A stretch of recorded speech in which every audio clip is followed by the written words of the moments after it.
Finally, a TFCON exclusive that's not going to absolutely destroy itself. I had no interest in Pexus when it came out, no interest. Just another Optimus Prime in the sea of primes out there, and I just wasn't into it. That's the main reason I haven't bought Laser Prime yet. Then they gave us Optus Nox.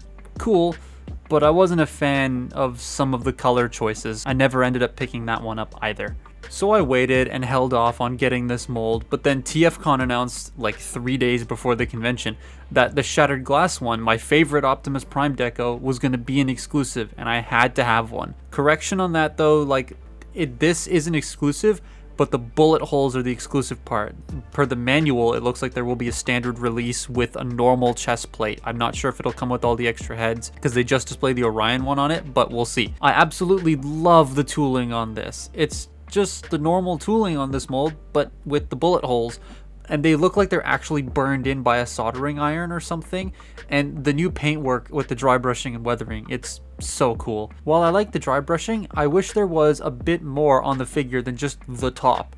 Like, it's on the arms and the torso and stuff, but the legs are just very bare. They definitely could have used some more dry brushing. The overall design they went for with this guy looks quite nice. I believe it's based on Don Figueroa art, and I like the design already, so having a good one in plastic form is nice. His main gimmick, his main selling point, is his posability, and holy hell, there's a lot here. He has joints up the ass, almost literally. So much that it can be considered too much at times, but for people who are obsessed with articulation, then this is just for you. It just fits what you're probably looking for. Transformers nowadays are posable, going from cheap mainline toys to expensive masterpiece ones. They all have quite a lot of posability. Even the core classes, some of them have ankle tilts, but nothing is as insane as this guy. It's so much to go over that I will talk you through it once we get to that segment, but he looks great in any pose. Like, all the shots you see here, it's pretty hard to make the toy look bad unless you want to go old Hasbro stock photography bad. I'll show you some poses here because you'll just see for yourself.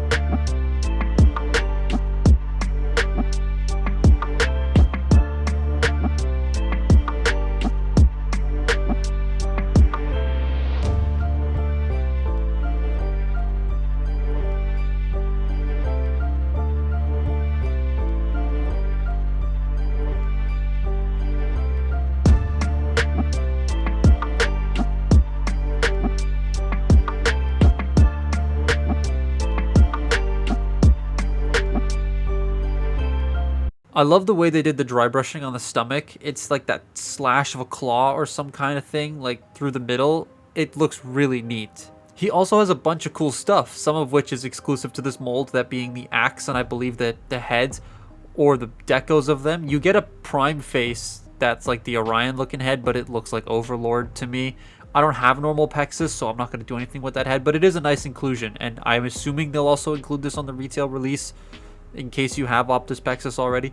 Oh, speaking of those, the instructions point out none of that. They suck. I had to have someone walk me through the transformation because there's things to watch out for, and I'm going to point out those same things in a bit because if you do it wrong, you'll end up with stress marks like mine, and I'll show you in a little bit as well. My favorite accessory, though, is the cape. This thing rules. It has bendy wire in it. It's got a collar piece that I've since misplaced, and I don't really care for it anyways because it's a pain in the ass to put on and looks derpy. But the cape is badass. Here's some poses with the cape too because, bruh, it's just awesome.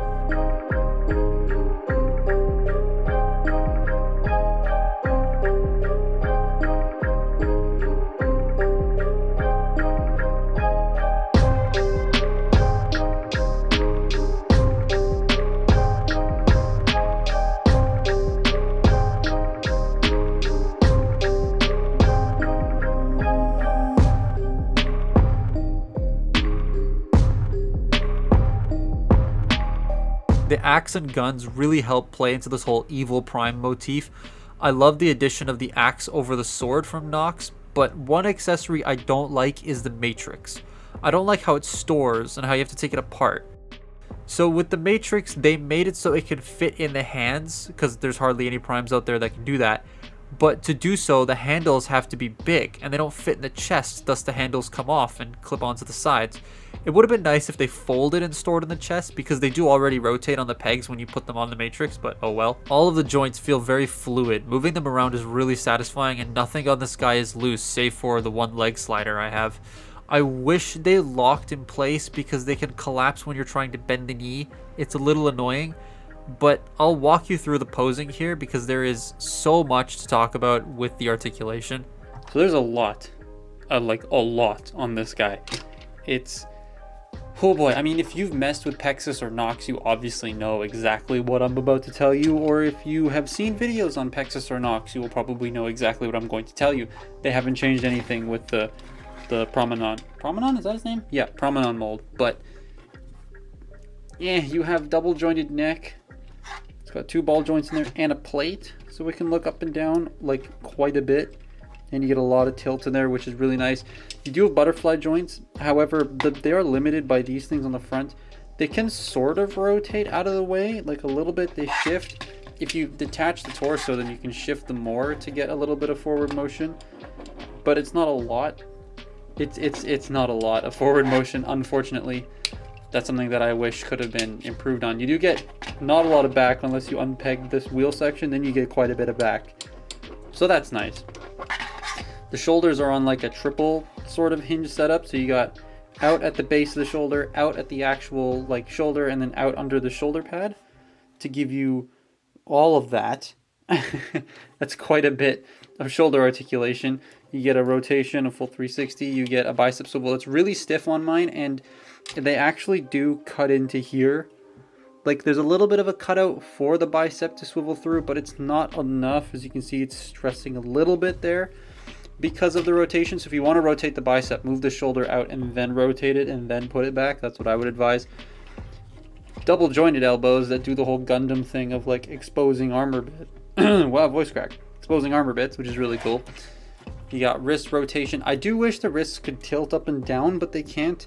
Fully posable like fingers. He can do everything like that. That's, your hand is not supposed to do that. Now the torso is really interesting. So you have this joint and you have this joint. So you can give him a full-on like crunch and all the way back as well. And he's got all this side to side rotation. This stuff at the top here is on a ball joint, so it's got some side to side. Ooh, it's squeaky. So you can get him into some really cool like anime-esque poses. This butterfly joint is annoying. And it's getting in the way of me closing his torso. There we go. But you can do all that, which is quite nice. Now the legs. The legs have a lot packed into them. So you've got the side skirts that don't move out. They go up and down. Like they shift up and down, which is really neat. And you can get about that far out. These front skirts don't fold up like a traditional front skirt. They shift up.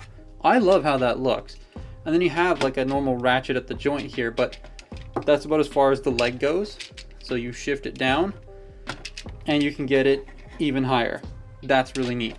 And then, well, first of all, this one on this side is it's a little loose. But the knee pad, this is satisfying. Oh, look at that. Look at how cool that is. I love how like flush it is. It reminds me of Nitro Zeus's knees. That's just so cool. You do have a thigh rotation. It is very stiff on my copy, so I don't like using it that often. And then the feet are on triple hinges actually. So you got 2 hinges going up and down and then 1 hinge to tilt. You also have a toe bend. But he has a very important piece of articulation I see a lot of companies leave out. Fully forward, fully back, ankle pivot. Or tilt really, that's a tilt. Why don't more companies do that?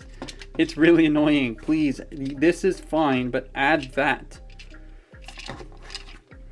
But yeah, that's how posable this thing is. It's nuts. That's such a range of motion. The amount of stuff it can do is insane. The fingers alone are surprising to me. It's nuts. Transformation is very complex, but also simple. Like, it's not complicated now, but the first time you do it, the instructions are backwards, like Age of Extinction instructions, so it's very difficult to figure it out. But there is a part in the legs you want to be careful of, so here that is. Now really quickly, when going into alt mode, I want to point out you can see these two massive stress marks here, and that's because the instructions are terrible. I had to have someone walk me through this, like I said earlier. It's such a pain.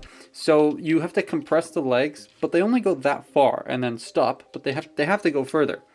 That's because this panel is not in its proper orientation. It's supposed to be flush, not have this little gap here. So what you're supposed to do, and I really wish the instructions would point this out better, is you bend the knee and then bend it back out again. See, now that's made it flush, and now you can slide the leg all the way in. Don't just try to force it, because you will end up with those massive stress marks right there. It's not gonna break, it just looks hideous. But yeah, make sure you bend the knee first, then bend it back, then compress it, and there you go. Now the leg is all the way in place. Stupid. Truck mode is just an uninteresting block, but it's colored nicely. The alt mode is quite boring, in all honesty. You can place the guns and the matrix handles and all that all over the truck, but the axe and cape have nowhere to go, which is a shame. You could fudge a Dark of the Moon Megatron cape thing onto the truck, but I wish there was like a dedicated spot for it, or at least pointed out in the instructions what to do with it. I do really like how the feet hide away. A lot of times Prime toys just kind of have the feet hanging off the back, so I'm glad they actually compress into the leg here and keep it a lot cleaner at the back. It's really, really cool. It also does compress quite a bit, so his alt mode is smaller than his robot mode. That I like that bit of cleverness in the engineering. But like, that's all I can really say about the alt mode. It's boring. But you don't buy this for that mode. You buy it because it's friggin' posing, because oh boy, there's so much of that. This exclusive was 150, and honestly, it feels worth it. 150 Canadian, by the way. The toy is a lot of fun, and the paint and tooling are fire. It's gonna be hard to find one of these on the secondary market for less than $200 US now.